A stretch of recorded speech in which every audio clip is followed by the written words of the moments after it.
Hello and welcome to episode 12 of the review and recap series for Crime and Punishment. In this episode we are moving on to our final time period, which is the modern time period, by looking at what has changed in Britain from 1900 up until today. One of the biggest changes that we've seen in the last 120 years is to do with urbanisation, so that move towards urban centres. Cities and towns are now the main place of residence for the majority of people, and this is shown in the fact that in 2011 80% of people live in these areas.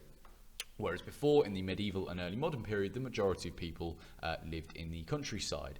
And this change has been facilitated by the fact that a lot of farming is now done by machinery, whereas a lot of work takes place in these urban areas. So often people will either live in the suburbs and commute into them, or they live in a city. Technology has advanced massively during this time. We've got new medicines, surgery and x-rays, which has all increased our ability to care for people. So perhaps in previous time periods, when, for instance, a violent assault might have occurred, that might have resulted in a homicide. Today, that's less likely to happen. We've also got DNA, which enables us to help track down criminals who have committed crimes and left DNA behind at a scene more easily.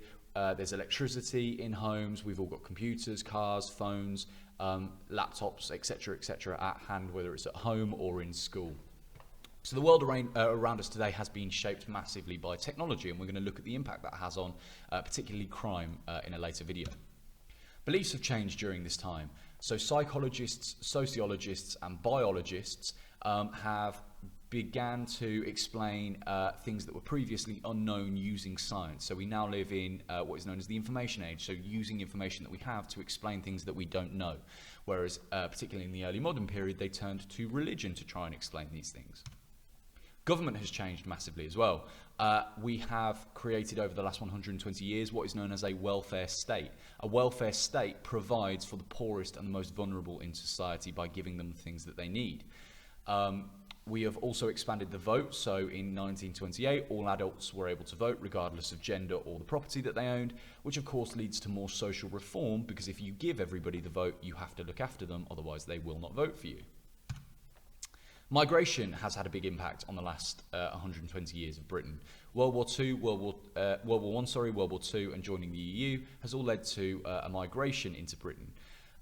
Now, sometimes these migrants would live and work in poorer areas. That means that sometimes they are less integrated than people who are not migrants, and that can sometimes lead to social tension based on ethnicity and race. And we're going to look at the impact that has had on crime and law enforcement. And lastly, work has changed significantly during this time. Unskilled work has been replaced by machinery, so there is less opportunity than there was in previous time periods for the poorest parts of society. Britain has also changed its economy, so we are now known as a consumer society, which means that our main sort of industry and output is to do with buying things and selling things and providing services. For example, cars. So the way that we work has changed massively over the last 120 years. That just about wraps up the overview for the modern period. In the next episode, we'll be looking at the impact that this has had on crime.